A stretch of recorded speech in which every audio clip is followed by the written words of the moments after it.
प्रिय छात्रों, नमस्कार।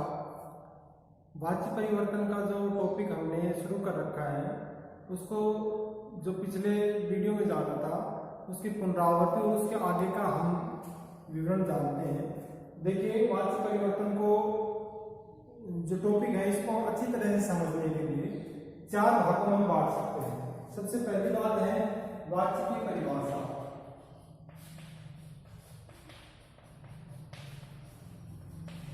वाच्य की परिभाषा जैसे हमने जाना था कि वाक्य में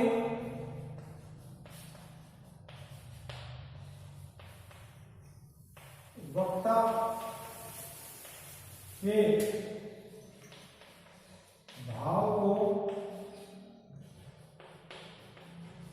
वाच्य कहा जाता है। ये तो होगा वाच्य की परिभाषा। दूसरा है वाच्य के भेद।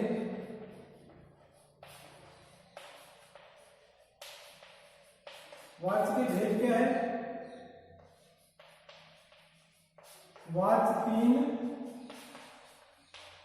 प्रकार के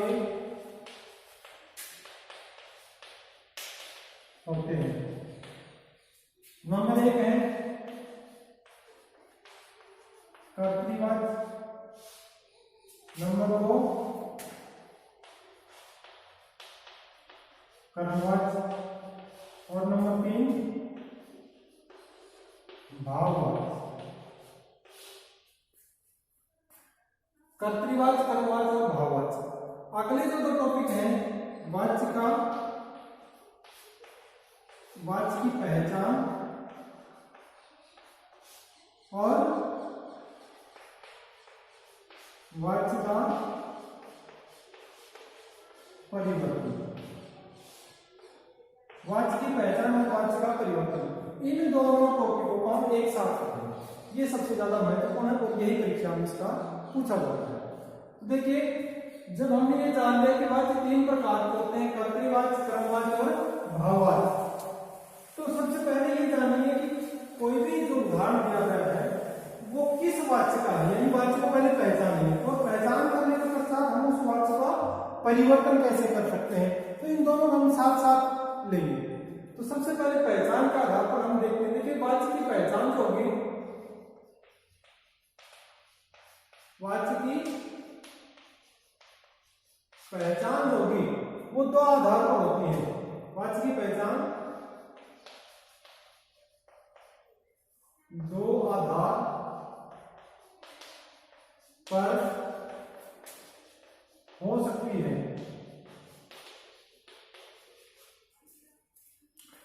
किस पर दो आधार पर हो सकती है?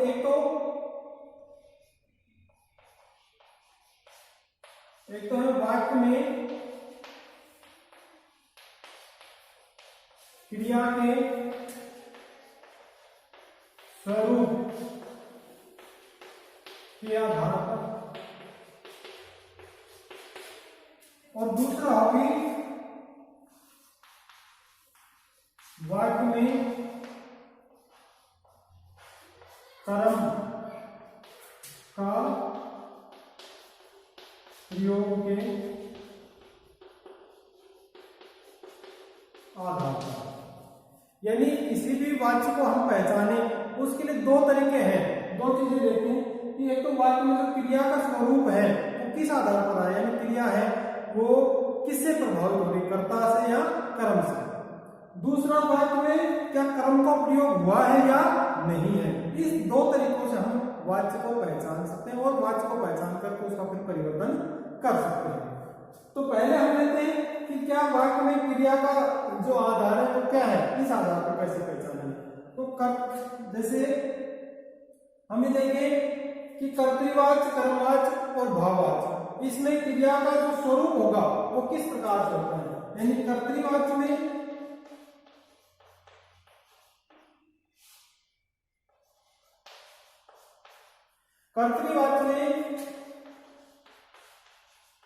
क्रिया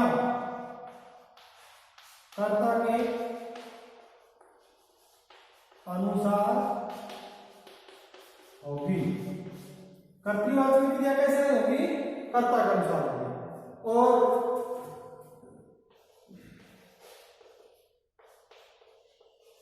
कर्मवाच्य या भाववाच्य में क्रिया कर्ता के अनुसार नहीं होगी।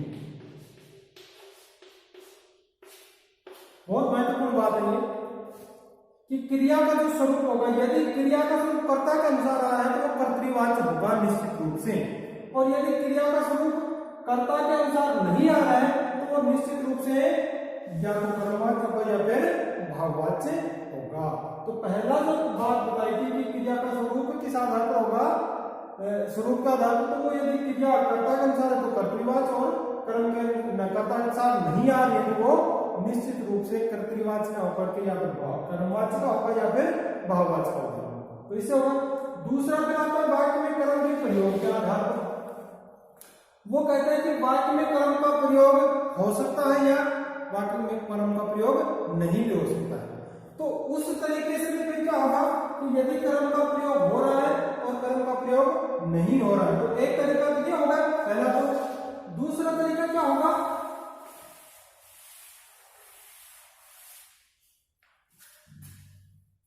यानी कर्म के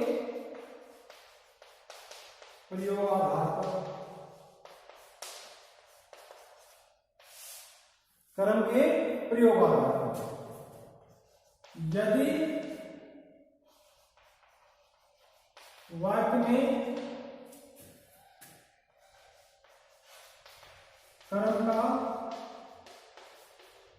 या फिर इसको ऐसे लिखो कि कर्मवाच्य जो है इसमें निश्चित रूप से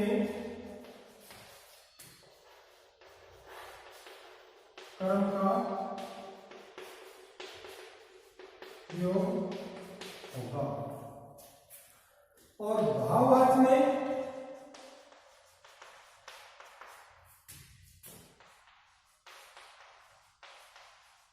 निश्चित रूप से कर्म का प्रयोग नहीं होगा। ठीक है।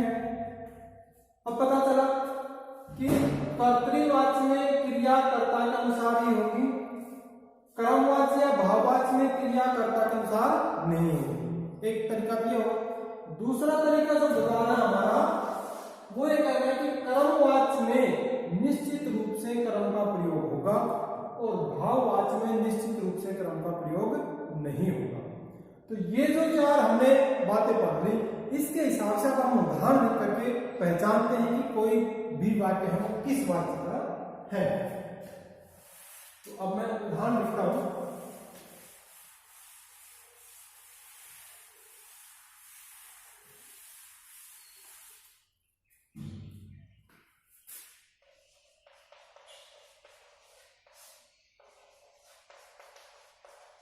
बालक पुस्तक पढ़ता है।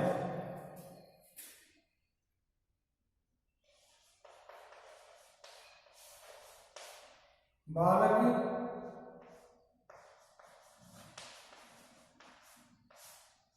सुंदर हंसता है।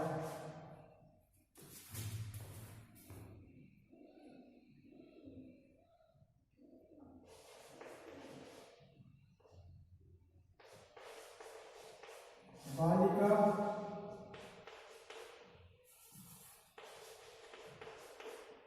द्वारा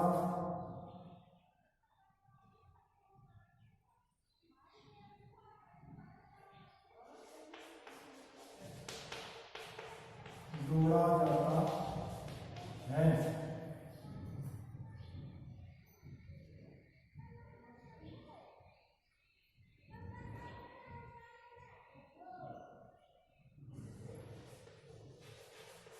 अध्यापक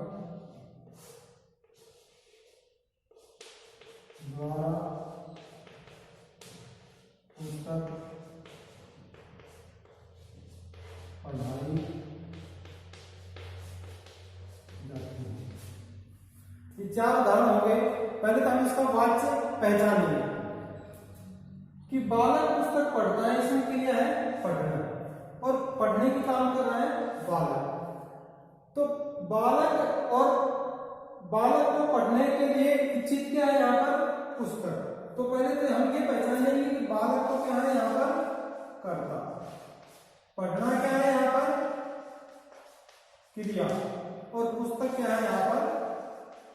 कर्म।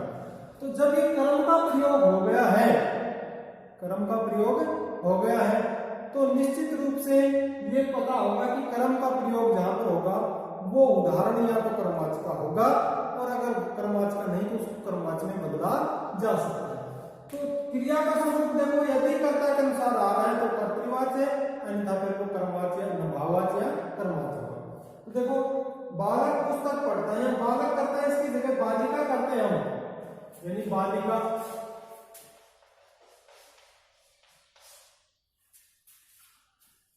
पुस्तक पढ़ती है। तो क्या हो गया? ये बालक पुस्तक पढ़ता है, क्योंकि बालिका करते हैं पुस्तक पढ़ती। पढ़ती शब्द आ गया तो इसका मतलब ये क्या है? निश्चित रूप से कर्ता के अनुसार बदल रहा है, तो कर्तृवाच्य है।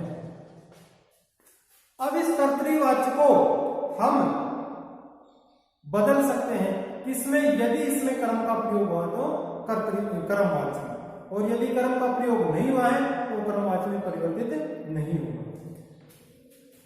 तो स्पष्ट होगा कि कर्तृवाच्य नहीं। दूसरा तो बालक सुंदर हंसता है। अब ये हंसना क्रिया है यहाँ पर, और बालक हंसने वाला है तो करता है। सुंदर क्या है? हंसने की विशेषता है कि वो सुंदर है या भद्दा है, ठीक है। तो ये विशेषण के तरह का है। लेकिन बालक क्या हंसता है, उसका कोई आंसर नहीं है, तो यह कर्म का प्रयोग नहीं है। तो इसका मतलब कर्म का प्रयोग नहीं है, तो ये कर्मवाच्य का उदाहरण या तो होगा नहीं, या फिर अगर परिवर्तित करना चाहें तो इसको कर्मवाच्य में नहीं बदला जा सकता है। तो देखते हैं कि बालक सुंदर हंसता है, बालक जो करता है इसकी जगह बालिका अगर हम कर देते हैं तो सुंदर हंसता की जगह बालिका करते ही क्या हो जाएगा? हस्ती हो जाता है, हस्ती। तो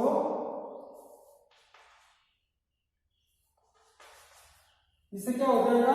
बालिका और हस्ती हो गया, तो इसका मतलब कर्ता के साथ चेंज हो रहा है, तो ये भी क्या है?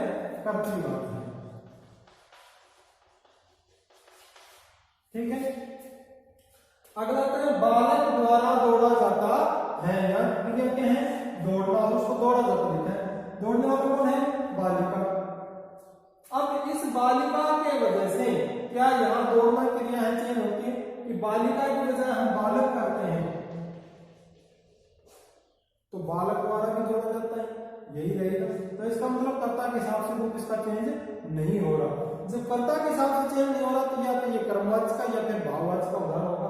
तो यदि इसमें कर्म प्रयुक्त हुआ है तो कर्मवाच्य होगा, और यदि कर्म प्रयुक्त नहीं हुआ तो क्या होगा? भाववाच्य होगा। तो देखो यहाँ पर बालिका का दौड़ना जो है, तो दौड़ना के लिए क्या चाहिए? क्या इच्छित है? कुछ ऐसा आ नहीं रहा है, तो इसका मतलब कर्म प्रयुक्त नहीं है, और कर्म प्रयुक्त नहीं तो कर्मवाच्य नहीं हो सकता है। तो क्या बच गया?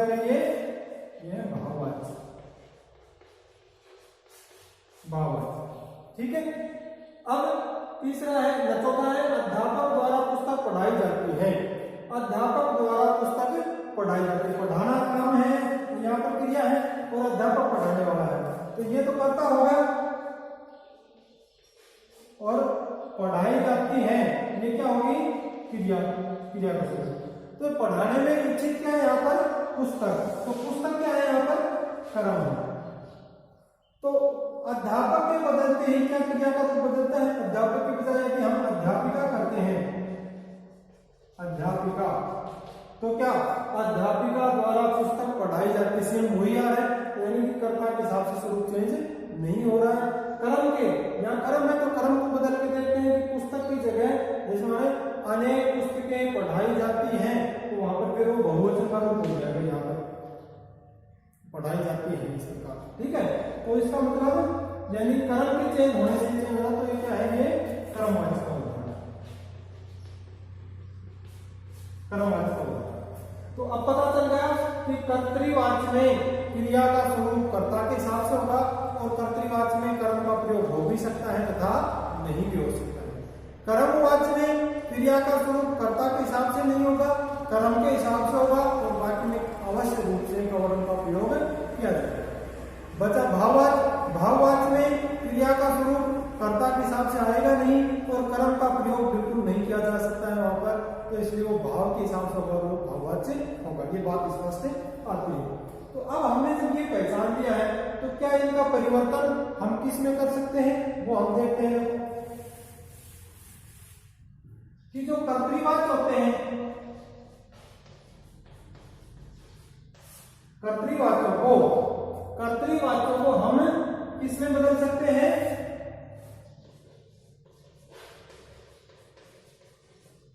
कर्मवाच्य। कर्तृवाच्य को कर्मवाच्य में बदल सकते हैं हम यदि उसमें कर्म का प्रयोग किया गया है, और यदि कर्म का प्रयोग नहीं किया गया है तो कर्तृवाच्य को हम भाववाच्य में बदल सकते हैं, ठीक है। या फिर कर्मवाच्य है उसको हम कर्तृवाच्य में बदल सकते हैं, लेकिन कर्मवाच्य को भाववाच्य में, और यदि भाववाच्य है तो उसको कर्तृवाच्य में बदल सकते हैं। तो स्थिति स्पष्ट हुई कि कर्तृवाच्य को हम कर्मवाच्य में या फिर भाववाच्य में बदल सकते हैं, या फिर ये कर्मवाच्य को वापस हम कर्तृवाच्य में ऐसे भी निशान लगा सकते हैं और भाववाच्य को वापस कर्तृवाच्य में बदल सकते हैं। लेकिन कर्मवाच्य और भाववाच्य का आपस में कोई परिवर्तित रूप नहीं होता है। जैसे एक ट्रायंगल के रूप में हम बना सकते हैं कि जैसे यहां पर कर्तृवाच्य, यहां कर्मवाच्य और यहां भाववाच्य। तो इसका परिवर्तन का स्वरूप होगा वो कर्तृवाच्य कर्मवाच्य में बदला जा सकता है और कर्तृवाच्य भाववाच्य में बदला जा सकता है। वापिस में कि कर्तृवाच्य कर्मवाच्य बदला तो कर्मवाच्य हम वापिस भाववाच्य कर्तृवाच्य में बदल सकते हैं। इसी तरह से कर्तृवाच्य भाववाच्य में बदल सकता है तो भाववाच्य वापिस कर्तृवाच्य में।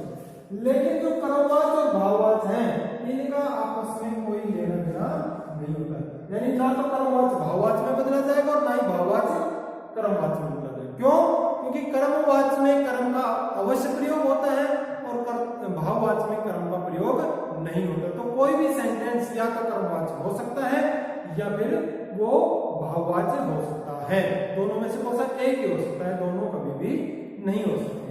या फिर यो कह सकते हैं कि कर्तृवाच्य कर्मवाच्य और भाववाच्य दोनों में किसी में भी बदला जा सकता है, या फिर कर्मवाच्य भाववाच्य दोनों ही कर्तृवाच्य में बदले जा सकते हैं।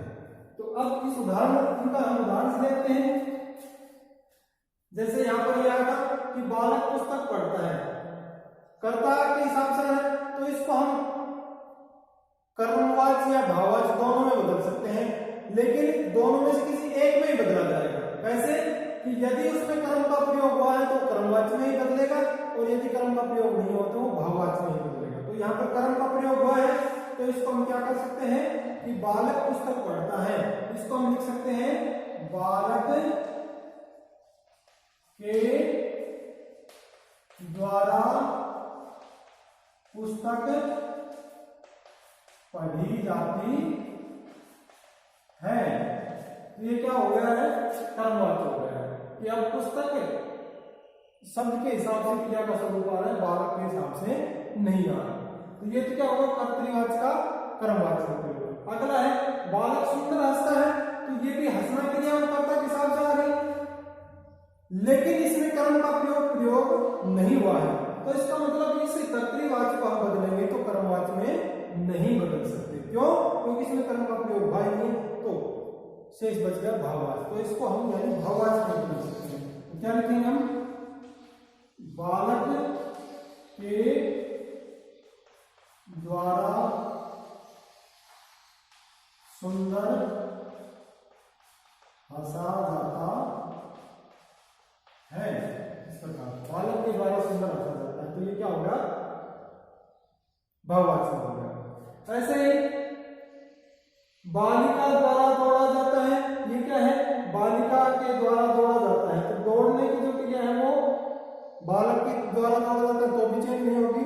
तो यानी कि कर्ता के साथ चेंज हो नहीं रही और यहाँ पर कर्म का प्रयोग है।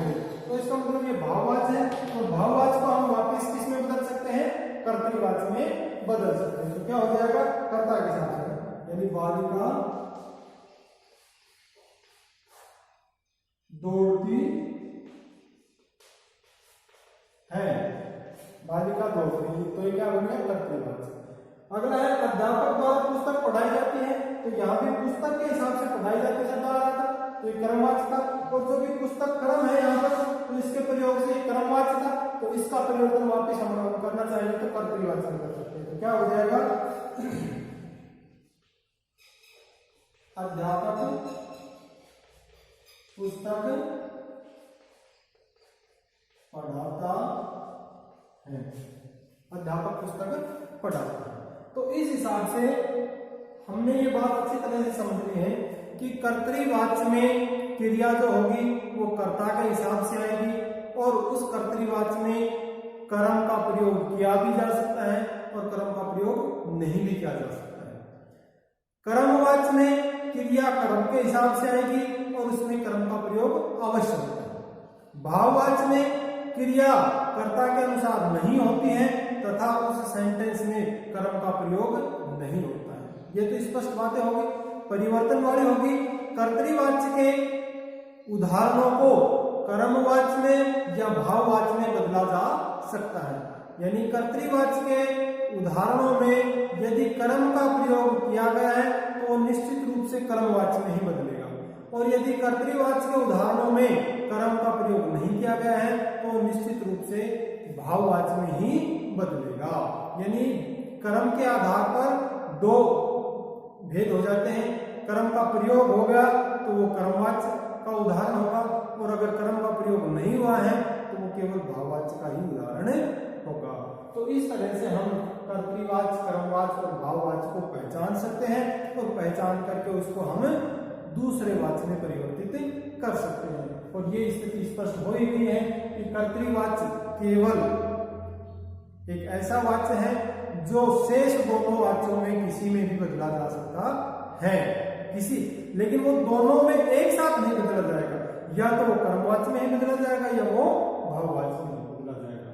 और कर्मवाच्य, भाववाच्य दो ऐसे वाच्य हैं जो आपस में कभी नहीं बदले जाएंगे, वो केवल कर्तृवाच्य से ही बदले जा सकते हैं। तो यो कह सकते हैं कि कर्तृवाच्य दोनों से संबंध रखता है, यानी कर्तृवाच्य कर्मवाच्य में आ सकता है, कर्मवाच्य कर्तृवाच्य में जा सकता है। ठीक उसी प्रकार कर्तृवाच्य भाववाच्य में आ सकता है, जैसे यहाँ बताया था, और भाववाच्य कर्तृवाच्य में। लेकिन कर्मवाच्य और भाववाच्य के उदाहरणों का आपस में कोई संबंध नहीं होता। क्यों नहीं होते हैं? क्योंकि कर्मवाच्य में कर्म का प्रयोग अवश्य होगा और भाववाच्य में कर्म का प्रयोग नहीं होगा। तो इसी आधार पर हम कह सकते हैं कि किसी सेंटेंस में या तो कर्म का प्रयोग हो ही सकता है या फिर कर्म का प्रयोग नहीं हो सकता। दोनों बातें एक साथ नहीं हो सकती हैं। तो इस प्रकार से हमने ये वाच्य का जो प्रकार था, पहचानना था और उसको परिवर्तन का था, इसको सरल रोचक ढंग से हमने हिंदी के तरीके से सीखा। अब इसको संस्कृत में किस प्रकार से काम किया जाता है वो हम अपने अगले वीडियो में देखेंगे। धन्यवाद।